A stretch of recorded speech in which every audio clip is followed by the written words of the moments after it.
BJP జిల్లా కార్యాలయంలో జరిగిన మీడియా సమావేశంలో urban MLA Dhanpal Suryanarayana CM Revanth రెడ్డిపై తీవ్ర విమర్శలు చేశారు. పాలనలో పూర్తిగా వైఫల్యం చెందిన రేవంత్ రెడ్డి ప్రజా సమస్యలపై దృష్టి పెట్టకుండా డైవర్షన్ రాజకీయాలను నడిపిస్తున్నారని విమర్శించారు. ఎస్ఎల్బీసీ ఘటన, శాంతి భద్రతల సమస్య, ప్రజా తిరుగుబాటు, బీజేపీ ఎదుగుదల ఇవన్నీ ఓర్వలేక కిషన్ రెడ్డి గారిపై అసత్య ఆరోపణలు చేస్తున్నారని మండిపడ్డారు. కిషన్ రెడ్డి కృషి వల్లే Mamnoor airport, Kakatiya mega textile park, Ramagundam ఎరువుల పునరుద్ధరణ, సమ్మక్క సారలమ్మ ట్రైబల్ యూనివర్సిటీ వంటి ప్రాజెక్టులకు కేంద్రం మద్దతు అందించిందని స్పష్టం చేశారు. బీజేపీ 8 ఎమ్మెల్యేలు, 8 ఎంపీలు ఎమ్మెల్సీ ఎన్నికల్లో విజయం సాధించడంతో రేవంత్ రెడ్డి ఓర్వలేక దుష్ప్రచారం చేస్తున్నారని ఆరోపించారు. తెలంగాణలో అభివృద్ధి ప్రాజెక్టులకు బీజేపీ అడ్డుపడిందా? రేవంత్ రెడ్డి స్పష్టత ఇవ్వాలని డిమాండ్ చేశారు. ఓటుకు నోటు కేసులో దొరికిన వారు బీజేపీ గురించి మాట్లాడడం విడ్డూరంగా ఉందన్నారు. కాంగ్రెస్ ప్రభుత్వ అవినీతి బహిర్గతం చేస్తామని హెచ్చరించారు. కాంగ్రెస్ ప్రభుత్వం హిందువులను చిన్నచూపు చూస్తూ ఓటు బ్యాంకు కోసం మతపరమైన ప్రాధాన్యత ఇస్తుందని విమర్శించారు. మధ్యాహ్నం భోజన సమయంలో పిల్లలను ఇబ్బంది పెట్టేలా టైం టేబుల్ మార్చడం ఏంటని ప్రశ్నించారు. రేవంత్ రెడ్డి హిందువుల ఓట్ల కోసం దేవతల మీద ప్రమాణం చేసి గెలిచాక ఓ వర్గానికి జీ హుజూర్ అంటున్నారని ఆగ్రహం వ్యక్తం చేశారు. జమియతే ఇస్లామీకు నిషేధిత సంస్థల కార్యక్రమాలకు ప్రభుత్వ ధనం ఖర్చు చేయడాన్ని తప్పుబట్టారు. తెలంగాణ ప్రజలు కాంగ్రెస్ ప్రభుత్వాన్ని మార్చే సమయం దగ్గరలోనే ఉంది అని హెచ్చరించారు. బీజేపీ మాత్రమే తెలంగాణ అభివృద్ధికి, ప్రజా సంక్షేమానికి కట్టుబడి ఉందని, రేవంత్ రెడ్డి డైవర్షన్ రాజకీయాలకు తగిన బుద్ధి చెప్పే సమయం వచ్చిందని కార్యకర్తలు విశ్వాసం వ్యక్తం చేశారు. మీడియా మిత్రులందరికీ నమస్కారం. గత 14 నెలల క్రితము ఏర్పడ్డ కాంగ్రెస్ ప్రభుత్వము ముఖ్యమంత్రి రేవంత్ రెడ్డి గారి ఆధ్వర్యంలో ఈ కాంగ్రెస్ ప్రభుత్వము 6 గ్యారంటీలు, డిక్లరేషన్లు, 420 హామీలు ఇచ్చి ఏ ఒక్కటి అమలు పరచక కేవలము సంవత్సరం ఒకటే చెప్పుకుంటా ఉన్నాం. ఏంటిదంటే మహిళామణులకు ఉచిత బస్సు తప్ప ఏ ఒక్క స్కీమ్ కూడా పూర్తిగా అమలు కాలేదు. రేవంత్ రెడ్డి గారు డైవర్స్ పాలిటిక్స్లో మహామేధావి. ఎప్పుడో స్కీమ్ అని డిక్లేర్ చేయడము, అమలుపరచకపోవడము, ఇంకొక ఇష్యూ ముందుకు తీసుకురావడం అనేది ఆయనకు వెన్నతో పెట్టిన విద్య. ఆయనకు పరిపాలన చేత కాదు. డైవర్స్ పాలిటిక్స్ మాత్రం మాస్టర్. కాంగ్రెస్ ఇచ్చిన గ్యారంటీలు, హామీలు ఇప్పటి వరకు 14 నెలలైనా కానీ ఏది అమలు పరచక ప్రజలు ఎప్పుడైతే అడుగుతూ ఉన్నారో మొన్నటికి మొన్న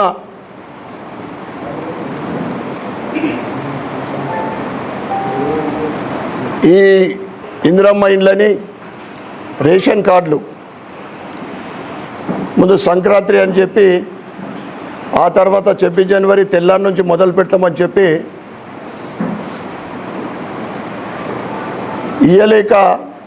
ఇవ్వక తెల్లారే ఈ కులాలదొకటి మొదలుపెట్టిండు. కులగణన మేము ఒకరమే చేసినాము. అదెంత తప్పుల తడకనో మనందరికీ తెలిసిన విషయమే. ఎస్ఎల్బీసీ ఘటన ఎంత దౌర్భాగ్యం అంటే 10 రోజుల తర్వాత ఘటనా స్థలానికి వెళ్ళే సమయం రేవంత్ రెడ్డి దొరికింది. ఈ 14 నెలల్లో 40 సార్లు ఢిల్లీకి పోయే సమయం మాత్రం దొరికింది, కానీ ఇక్కడికి పోవడానికి సమయం లేదు ఆయనకు. ఎస్ఎల్బీసీ ఘటన, రాష్ట్రంలో శాంతి భద్రతలు ఎక్కడ చూస్తే అక్కడ డ్రగ్స్, ఉస్కా మాఫియా ఇవన్నీ పెట్టరేగిపోతూ ఉన్నాయి. దాంతోపాటు ప్రజల తిరుగుబాటు. ఓటు రూపకంగా ఏ ఎలక్షన్ వచ్చినా ఎక్కడ జరిగినా కానీ కాంగ్రెస్కు బుద్ధి చెప్తా ఉన్నారు. దేశవ్యాప్తంగా భారతీయ జనతా పార్టీ హవా నడుస్తూ ఉంది, ఎదుగుతూ ఉంది. దానికి తెలంగాణ ఏమి అతీతం కాదు. తెలంగాణలో కూడా ప్రజలు భారతీయ జనతా పార్టీ ప్రభుత్వాన్ని, డబుల్ ఇంజన్ సర్కార్ని, తెలంగాణ అభివృద్ధి కావాలంటే బీజేపీ రావాలని కోరుకుంటా ఉన్నారు. బీజేపీ ఎదుగుదలని చూడలేక, తట్టుకోలేక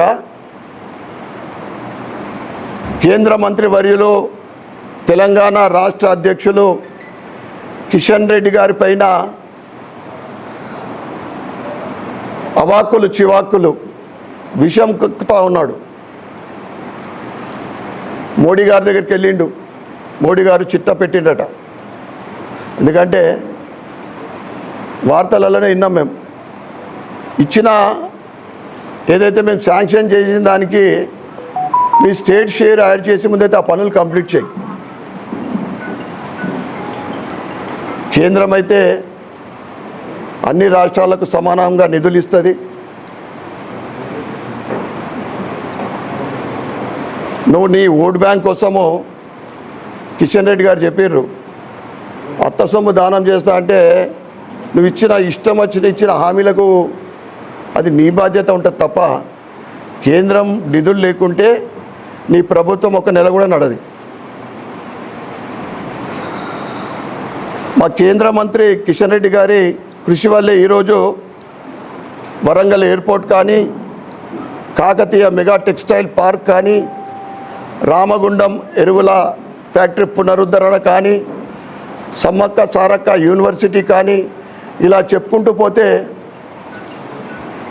ఈ 14 నెలల్లో కేంద్రం తెలంగాణకు అనేక స్కీమ్లు అలాట్ చేయడం జరిగింది. ఇదే వీళ్ళన్నీ కూడా అడగలే. వీళ్ళు ప్రజల కోసం, అభివృద్ధి కోసం ఎప్పుడు భారతీయ జనతా పార్టీ ముందుంటుంది కనుక ఇక ఇన్ఫ్రాస్ట్రక్చర్ ఏ విధంగా డెవలప్ అవుతా ఉందో చూస్తూ ఉన్నాం. మొన్నటికి మొన్న మనం కుంభమేళా చూసినాం. నా భూతో నా భవిష్యత్ అనే విధంగా 66 కోట్ల జనాలు ఒక చిన్న ఇబ్బంది లేకుండా. కుంభమేళా అభివృద్ధి అంటే ఏంటిదో రోడ్లు, దాంట్లో మన ఇందూరు నుండి 1000 కిలోమీటర్లు కుంభమేళాకి వెళ్తే 10 కిలోమీటర్లు కూడా కచ్చా రోడ్ లేదు. ఇది భారతీయ జనతా పార్టీ అభివృద్ధికి ఇదొక ఉదాహరణ మాత్రమే. ఇక కిషన్ రెడ్డి గారి నేతృత్వంలో తెలంగాణ 14 నెలల క్రితము ఆయన నేతృత్వంలోనే 8 మంది ఎమ్మెల్యేలను గెలవడం జరిగింది. ఆ తర్వాత 8 మంది ఎంపీలు గెలవడం జరిగింది.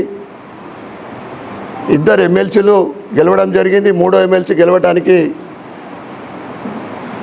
ముందు వరుసలో ఉన్నాడు. ఇది కిషన్ రెడ్డి గారి పనితనానికి నిదర్శనం. బీజేపీ ఎదుగుదల తట్టుకోలేకపోతున్నాం. ఒక సర్వే ప్రకారము ఈరోజు తెలంగాణలో 41% భారతీయ జనతా పార్టీకి ప్రజలు మద్దతు ఇస్తూ ఉన్నారు. నీ ఇంటెలిజెన్స్ రిపోర్ట్స్, నీ సర్వేలన్నీ, నువ్వు చేపిస్తున్న సర్వేలలో కూడా భారతీయ జనతా పార్టీకి ప్రజలు మద్దతు ఉన్నారని తట్టుకోలేక ఒక ముఖ్యమంత్రిగా మాట్లాడకుండా దిగజారుడు మాటలు మాట్లాడుతూ ఉన్నాను. కిషన్ రెడ్డి గారు సవాల్ ఇచ్చారు, నేను దేనికి అడ్డుకున్న ప్రాజెక్టులకు నిరూపించమని చెప్పారు. ఇవన్నీ కూడా డైవర్ట్స్ పాలిటిక్సే.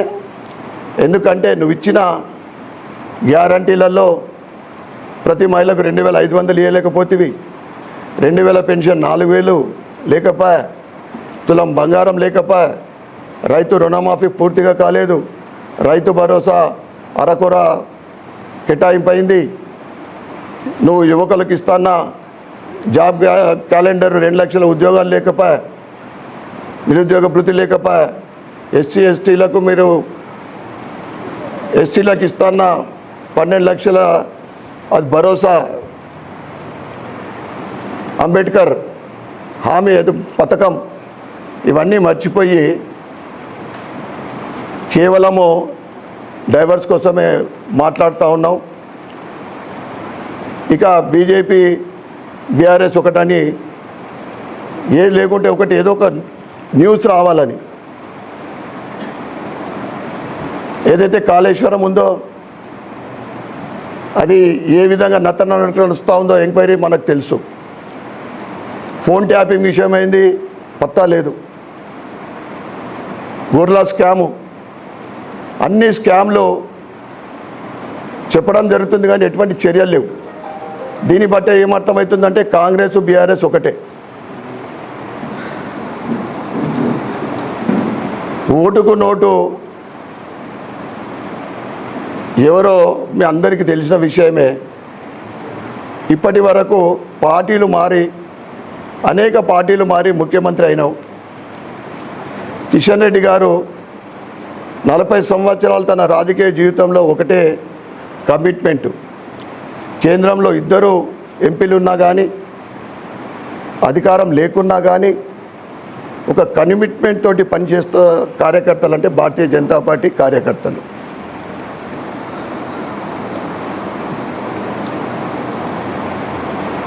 ఈ స్కామ్లన్నీ కూడా ఇప్పుడు ఏం నడుస్తూ ఉంది ప్రభుత్వం అంటే అవినీతి, కమిషన్లు, కాంట్రాక్టర్లు ముత్తుకుంటూ ఉన్నారు. సంవత్సరం క్రితము రావాల్సిన డబ్బు మీడియా మిత్రులందరికీ తెలుసు ఏం నడుస్తూ ఉంది. 1.5 year తర్వాత 8% అంటారు, కొందరు 10 అంటారు, కొందరు 12 అంటారు. రోజుకు పాపం వాళ్ళకి డబ్బులు రాకపోతే % పెరుగుతూ ఉంది. మీరు చేస్తున్న అవినీతి లెక్కలు రాబోయే రోజులలో ఎప్పుడు ఎలక్షన్లు వచ్చినా కానీ ప్రజలు భారతీయ జనతా పార్టీకి అధికారం ఇవ్వడానికి సిద్ధంగా ఉన్నారు. మీరు ఇప్పుడు చేస్తున్న అవినీతి కానీ కమిషన్లు కానీ తప్పకుండా బయట పెడుతుంది. ఇక నిజాం వారసులైన ఈ కాంగ్రెస్ వాళ్లకు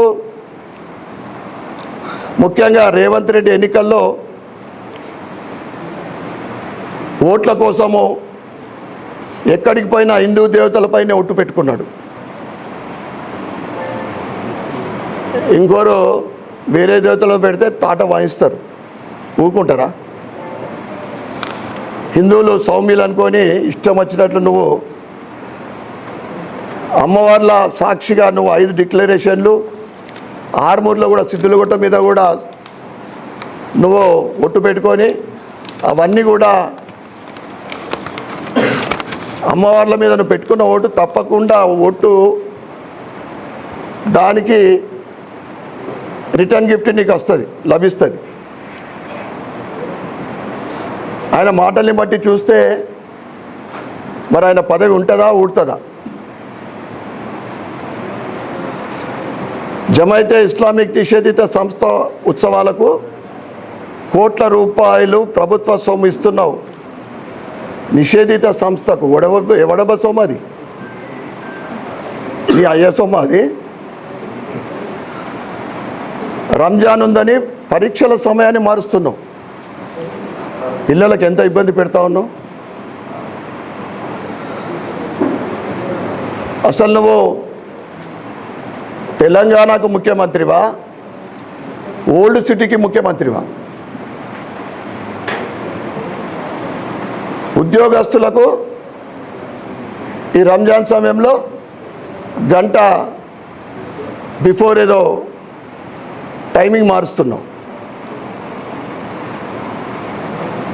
80% ఉన్న యావత్ హిందూ సమాజం జరుపుకునే పండుగలకు ఎటువంటి మినహాయింపులు కానీ ఎటువంటి బెనిఫిట్స్ లేవు. మొన్నటికి మొన్న మనం చూసినాం, యావత్ హిందూ సమాజం జరుపుకునే పెద్ద పండుగ మహాశివరాత్రి ఉపవాస దీక్షలు చేసి భక్తి శ్రద్ధలతో పూజించే ఆ పండుగలో మహాశివరాత్రి మరుసటి రోజు ఎటువంటి ఆప్షనల్ హాలిడే ఇవ్వలేదంటే మరి నువ్వు ఎవరి కోసం పనిచేస్తున్నావు, ఎందుకోసం పనిచేస్తున్నావు తెలుసుకోవాల్సిన అవసరం ఎంతైనా ఉంది. అసలు కాంగ్రెస్ డిఎన్ఏలోనే ఆ వర్గం పైన అమితమైన ప్రేమ ఉంటుంది ముందటి నుంచి. రేవంత్ రెడ్డి గారు, నువ్వు పరీక్షల సమయం మారుస్తావేమో కానీ ప్రజలు నీ ప్రభుత్వాన్ని మార్చడానికి సిద్ధంగా ఉన్నారని హెచ్చరిస్తూ ఉన్నాం. నీ విపరీత ధోరణి, ఒక వర్గం పైన ప్రేమ అభిమానం, భారతీయ జనతా పార్టీ ఎదుగుదలని చూడలేక నువ్వు విషం కక్కుతూ ఉన్నావు. తస్మాత్ జాగ్రత్త. ప్రజలందరూ కూడా తిరగబడే రోజులు దగ్గరకు వస్తూ ఉన్నాయి. నీ ప్రభుత్వాన్ని మార్చడానికి ప్రజలు సిద్ధంగా ఉన్నారని తెలియజేస్తూ ఉన్నాను.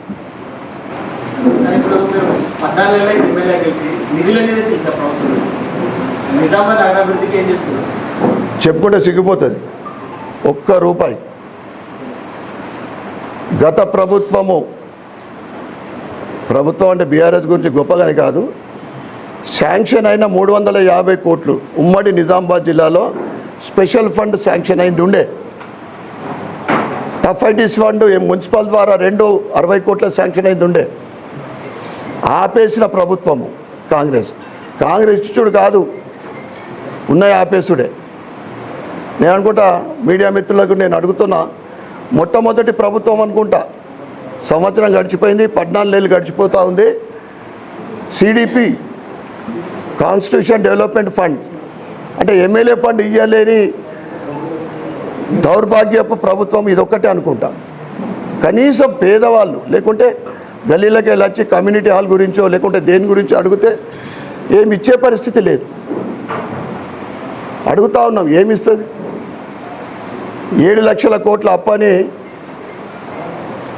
ఎన్నికల ప్రచారంలో ఈ బీఆర్ఎస్ ప్రభుత్వం 7 లక్షల కోట్ల అప్పు చేసింది. మా ప్రభుత్వం వస్తే ₹1 అప్పు లేకుండా మేము అప్పులు తీర్చడానికి ప్రయత్నిస్తామని చెప్పి 1 సంవత్సర కాలం పూర్తి కాలం చేసుకున్న ఆ కాంగ్రెస్ 1,30,000 కోట్ల కొత్త అప్పు చేసింది. ఒకటే మాటలు చెప్తా ఉన్నా, వీళ్ళు ఇచ్చిన హామీలు, ఈ గ్యారంటీలు మరి ఏ రకంగా వీళ్ళు అమలు చేస్తారో. ఎందుకంటే తెలంగాణ అప్పటి బీఆర్ఎస్ ఇప్పటి కాంగ్రెస్ ప్రభుత్వ హయాంలో రోజుకు అప్పుల కూబీలో కూరుకుపోతూ ఉంది. అభివృద్ధి కావాలి అంటే భారతీయ జనతా పార్టీ ప్రభుత్వం రావాలా. భారతీయ జనతా పార్టీ ప్రభుత్వం ఏ రాష్ట్రాలలో అధికారంలో ఉందో ఇచ్చిన కమిట్మెంట్లు పూర్తి చేస్తుంది. సాధ్యమయ్యే కమిట్మెంట్లే, సాధ్యమయ్యేదే కమిట్మెంట్ ఇస్తుంది. ఇష్టం వచ్చిన వాళ్ళకు, ఎవరికి కనిపిస్తే వాళ్ళకు, మహిళలకు, యువకులకు, రైతులకు, బడుగు బలైన వర్గాలకు, బీసీలకు ఎంత అన్యాయం ఇది. బీసీ కులగణనను పెట్టి బీసీలకు అన్యాయం 10% తగ్గించేసింది. బీసీలకు ముందు నుంచి ఆయనకు బీసీలు అంటే కక్షనే. ప్రతి సంవత్సరం 20,000 కోట్లు బీసీల గురించి కేటాయిస్తా అని చెప్పి మొదటి సంవత్సరం బడ్జెట్లో 12,000 కోట్లు కేటాయిస్తే 3,000 కోట్లు ఖర్చు పెట్టింది. తప్పకుండా నేను రాష్ట్ర ప్రభుత్వాన్ని మేము 1 సంవత్సరం మొత్తము అడిగినాం, ఇవ్వకుంటే అసెంబ్లీలో కూడా నిలదీస్తాం. మేము అవసరం అనుకుంటే ప్రజల కోసం, నా నియోజకవర్గ అభివృద్ధి కోసం మేమందరం కలిసి ధర్నా చేస్తాము, ప్రభుత్వాన్ని నిలదీస్తాం.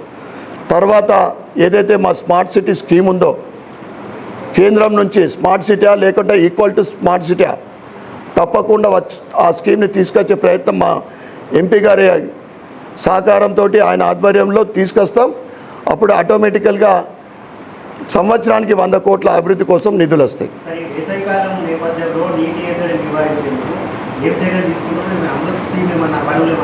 నీటి సమస్య మేజర్గా లేదు ఇక్కడ. ఎందుకంటే మనకు అలీ సాగర్ దాన్ని ఏమంటాం, అదొక మనకు బ్లెస్సింగ్.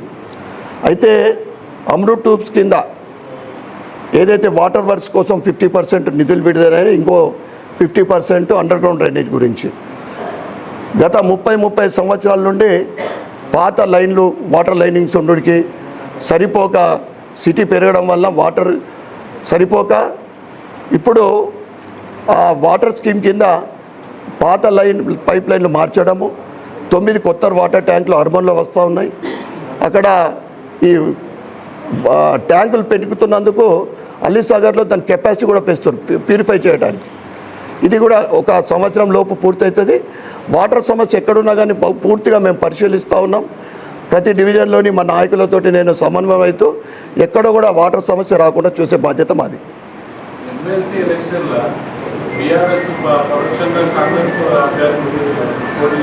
ఇప్పుడే చెప్పినా కదా, కాంగ్రెస్ బీఆర్ఎస్ ఒకటే. ఇదంతా లోపాయికరితనం. అందుకోసమే అభ్యర్థిని నిలబెట్టలేదు. ఇదొక ప్రభుత్వానికి మా మల్క కొమరయ్య గారి విజయం చెంపపెట్టు. నా భూతో నా భవిష్యత్ వారి అహంకారానికి ఇదొక గుణపాఠం అని నేను చెప్తాను. గ్రాడ్యుయేట్స్ గెలుస్తారు, తప్పకుండా అవకాశాలు ఉన్నాయి. ఎందుకంటే మొదటి ప్రాధాన్యతలో మెజార్టీ ఉంది. చాలామంది ఈరోజు భారతీయ అభిమానులు పెరుగుతూ ఉన్నారు, బీజేపీ అభిమానులు. రెండవ ప్రాధాన్యతతోటి మా అభ్యర్థి గెలవడానికి పూర్తి అవకాశాలు ఉన్నాయి. దీనికి ఈ రిజల్ట్స్ అర్థమవుతున్నాయి కదా. ఇప్పుడు మన టీచర్స్ ఎమ్మెల్సీ జరిగినాయి 43 నియోజకవర్గాలు. అవి 8 మంది ఎంపీలు గెలిచింది, 54 నియోజకవర్గాలు. అక్కడ భారతీయ జనతా పార్టీ జెండా ఎగిరేస్తున్నదంటే ఇక కాంగ్రెస్ పని వాళ్ళ స్థితి ఎట్లా ఉందో అర్థమవుతా ఉంది. Thank you.